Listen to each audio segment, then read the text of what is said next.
Friends, Rakshabandhan आ रहा है और उसके लिए हमने तो तैयारी शुरू कर दी है। तो हम आज बना रहे हैं उसके लिए 2 तरह की मिठाइयाँ। एक बना रहे हैं मिल्क पेड़ा और दूसरा बना रहे हैं कोकोनट चॉकलेट लड्डू।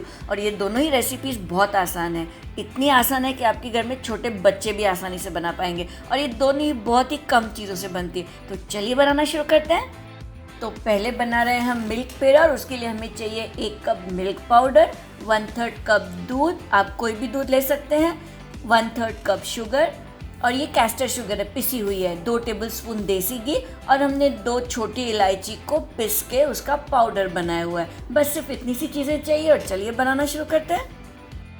पेड़ा बनाएंगे हम इस कढ़ाई में। अगर आप ओपन पैन ले रहे हैं तो ये इस बात का ध्यान रहे कि उसका जो बॉटम है वो थिक होना चाहिए। इसमें हम सबसे पहले डाल रहे हैं 2 टेबलस्पून देसी घी और अब घी के गर्म होते ही इसमें सबसे पहले डाल रहे हैं कैस्टर शुगर। ये बस पिसी हुई शुगर है, ये 1/3 कप शुगर है। अब इसमें डाल रहे हैं हम दूध भी है 1/3 कप और ये नॉर्मल टेम्परेचर पर है। बस इसे मिक्स करके अब हम इसमें डाल रहे हैं मिल्क पाउडर जो कि 1 कप है।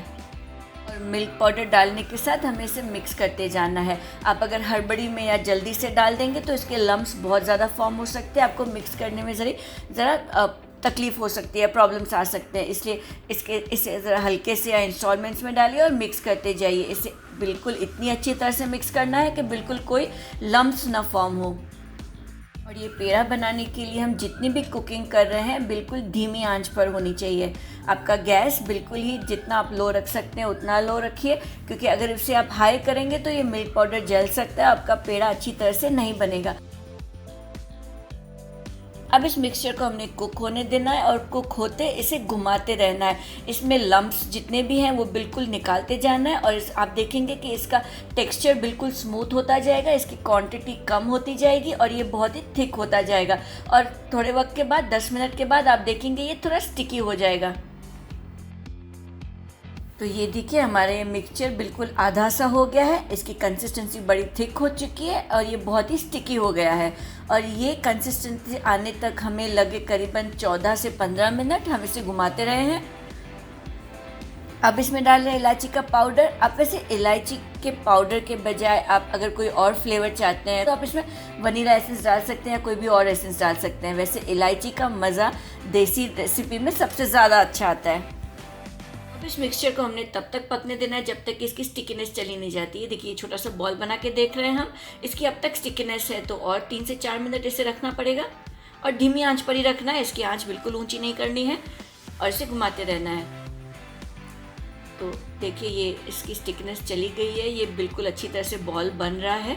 तो ऐसा होते ही आप गैस बंद कर दीजिए और इसे बस रख दीजिए ठंडा होने के लिए।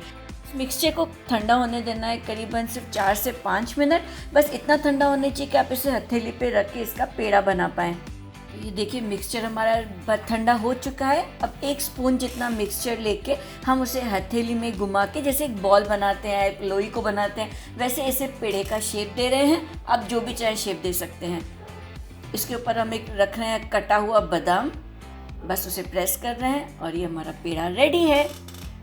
अब दूसरे भी हम इसी तरह बना देंगे।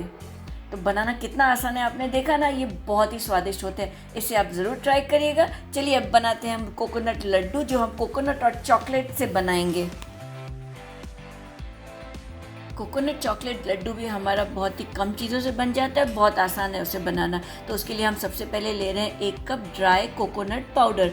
ये है dry and desiccated coconut powder जो पैकेट में मिलता है। अगर आपके पास ये नहीं है तो आप एक ड्राई कोकोनट को मिक्सी में पीस सकते हैं। वैसे आप फ्रेश कोकोनट भी पीस सकते हैं, लेकिन वो बहुत ही ज़्यादा फाइनली आपको पीसना पड़ेगा। इस कोकोनट पाउडर में अब हम डाल रहे हैं 1/4 कप कंडेंस्ड मिल्क। बस इसे डाल के हमने इस दोनों को मिक्स करना है। पहले अब स्पैचुला के साथ मिक्स करके इसे अब हम हाथ के साथ मिक्स करेंगे और इसे मिक्स करते ही ये जैसे स्टिकी आटे के जैसे बन जाएगा। अब जो इसे शेप देना चाहें वो दे सकते हैं। अगर इस स्टेज पे डो स्टिकी नहीं बनता है, जैसे उसे दबाकर उसकी शेप नहीं बनती है, तो बस इसमें हल्का सा 1 टीस्पून कंडेंस मिल्क और डाल दीजिए और ये डो बन जाएगा। तो ये देखिए हमारा डो बन चुका है। इस देखिए आप प्रेस करेंगे तो बिल्कुल जो शेप देना चाहे दे सकते हैं। बस इसे अलग से रख देते हैं।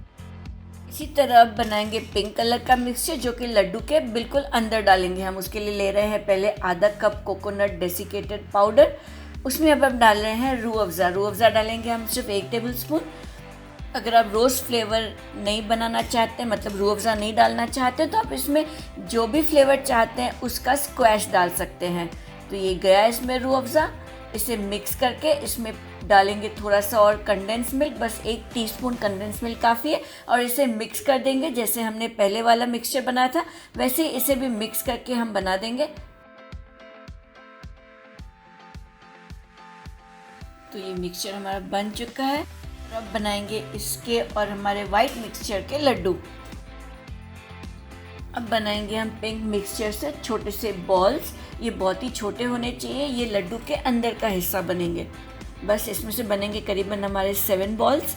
इन्हें बना के रख देंगे हम एक पार्चमेंट पेपर के ऊपर। देखिए ये स्टिक नहीं होना चाहिए कहीं पर, इसलिए पार्चमेंट पेपर के ऊपर रखना इसे बहुत आसान बना देता है। तो ये देखिए हमारे सब 7 लड्डूस बन चुके हैं। अब हम इनकी कोटिंग करेंगे वाइट मिक्सचर के साथ, वाइट कोकोनट मिक्सचर के साथ। जितना भी हमने कोकोनट का वाइट मिक्सचर बनाया है उसे रख रहे हैं बटर पेपर पे या पार्चमेंट पेपर पे, और उसके ऊपर दूसरा पेपर रखे इसे रोल कर रहे हैं। ऐसा सिर्फ इसलिए कर रहे हैं ताकि लड्डू बनाना थोड़ा आसान हो जाए, बस। और कोई रीज़न नहीं है। आप चाहें तो इसकी लोई बना के बस इसका जैसे आप चाहें लड्डू बना सकते हैं। तो ये देखिए ये हमारा रोल आउट हो चुका है। बस अब एक छोटा सा पीस काट के उसमें हम हमारा पिंक कलर का बॉल रख के उसके चारों तरफ से बंद कर देंगे और उसे हल्के से प्रेस करते जाएंगे ताकि ये बॉल बन जाए। तो बस ये देखिए लड्डू तो बन गया। बस ऐसे ही हम बाकी के 7 लड्डू भी बना देंगे। और ये लड्डू बनाते वक्त इस बात का ध्यान रहे कि ये बहुत ही डेलिकेट होता है। अगर आप इसे समझिए कि यहाँ पर थोड़ा सा और ज़्यादा प्रेस करेंगे तो ये नीचे से टूट जाएगा और लड्डू बनाने में आपको ज़रा तकलीफ़ होगी। तो इसे ज़रा हल्के से बनाइएगा। तो ये दिखाया हमारे सब 7 के 7 लड्डू रेडी हो चुके हैं। बस इन्हें अब हम रखेंगे फ्रिज में थोड़ी देर सेट होने के लिए। करीबन 10 से 15 मिनट रखने की ज़रूरत है, ज़्यादा रखने की ज़रूरत नहीं है। चलिए अब करते हैं चॉकलेट की तैयारी। हम ले रहे हैं डेयरी मिल्क का चॉकलेट। आप कोई सा भी चॉकलेट ले सकते हैं। आपको करीबन आधा कप चॉकलेट की ज़रूरत है। यहाँ पर हमने ज़रा ज़्यादा लिया हुआ है क्योंकि हम और भी चीज़ें बना रहे हैं। तो ये चॉकलेट हम पहले मेल्ट करेंगे और इसको मेल्ट करेंगे बटर के साथ। तो इसमें हम चॉकलेट के साथ डाल रहे हैं बटर और इसे हम माइक्रोवेव में मेल्ट करेंगे। अगर आपके पास माइक्रोवेव नहीं है या आप माइक्रोवेव में नहीं करना चाहते हैं तो आप इसे डबल बॉयलर में भी मेल्ट कर सकते हैं। तो ये चॉकलेट हमारा मेल्ट हो चुका है। बस इसे मैश करके हल्के से मिक्स करना है ताकि ये बहुत ही अच्छे मोल्टन फॉर्म में आ जाए। वैसे तो हम चॉकलेट को ऐसे ही मेल्ट करके उसकी कोटिंग दे सकते हैं लड्डू को, लेकिन उसकी कोटिंग स्मूथ आने के लिए हमें जो चॉकलेट है वो फ्री फ्लोइंग होना चाहिए। इसके लिए हमने उसमें बटर डाला है। आप बटर के बजाय ऑयल भी डाल सकते हैं, आप दोनों की कॉम्बिनेशन भी डाल सकते हैं। इस वक्त हम चॉकलेट में बटर और ऑयल दोनों डाल रहे हैं क्योंकि इसकी कंसिस्टेंसी अब तक बहुत ही ज़्यादा थिक लग रही है। इसलिए और थोड़ा सा हम बटर डाल रहे हैं और इसे फिर से मेल्ट और मिक्स करके इसमें डाल रहे हैं हम ऑयल। रेगुलर ऑयल डाल रहे हैं जो कि करीबन 1 टेबल स्पून है और इसे फिर मिक्स कर देंगे। और मिक्स करते हुए इस बात का ध्यान रहे कि इसमें कोई भी लम्प्स ना हो। आपको बटर या ऑयल उतना डालना है जब तक कि इसकी चॉकलेट की कंसिस्टेंसी फ्री फ्लोइंग नहीं हो जाती। जैसे आप ऊपर से ऐसे फेंकेंगे तो थ्रेड बनना चाहिए। तो ये हमारा चॉकलेट ऑलमोस्ट बन चुका है, मेल्ट हो चुका है। बस इसे अब हम लास्ट स्टेप करेंगे, इससे हम हमारे लड्डू को कोटिंग देंगे। और ये हमारे लड्डू भी सेट हो चुके हैं जो हमने फ्रिज में रखे थे। बस एक एक लड्डू लेके इसे डालना है हमारे मोल्टन चॉकलेट में। उसे ध्यान दें कि पूरी अच्छी तरह से कवर हो जाए और उसे निकाल देना है। एक्सेस चॉकलेट ड्रेन आउट करना है। इसके लिए आपको फोक की ज़रूरत पड़ेगी। अगर आप स्पून के साथ करेंगे तो आपका जो चॉकलेट है नीचे से ड्रेन नहीं होगा, इसलिए फोक होना ज़रूरी है। बस इसे फोक के साथ उठाइए और रख दीजिए बटर पेपर पे। और बटर पेपर पे रखना ऐसे बहुत ज़रूरी है। अगर आपने बटर पेपर पे नहीं रखा, ऐसे ही किसी वेसल में रख दिया तो चॉकलेट है वो स्टिक हो जाएगा। तो ये देखिए हमारा पहला चॉकलेट बन चुका है। इसे हम रख रहे हैं बटर पेपर के ऊपर और ये हम दूसरा चॉकलेट निकाल रहे हैं। उससे भी एक्सेस चॉकलेट ड्रेन आउट करके इसे रख देंगे बटर पेपर पे। तो ये देखिए हमारे 7 लड्डू बन चुके हैं। बस इन्हें अब हम रखेंगे रेफ्रिजरेटर में। इन्हें रखेंगे हम फ्रिज में करीबन 10 से 15 मिनट ताकि ये सेट हो जाए। तो ये हमारे लड्डू बिल्कुल बन चुके हैं, बस इन्हें सर्व करना है। तो बहुत आसान रेसिपी थी ना, आप इन लड्डू को ज़रूर ट्राई करिएगा। मैं बताइए कि आपको हमारी रेसिपी कैसी लगी, और अगर आपको हमारी रेसिपी अच्छी लगी है तो हमारी वीडियो को लाइक करिएगा, हमारे चैनल को सब्सक्राइब ज़रूर करिएगा। Thank you for watching.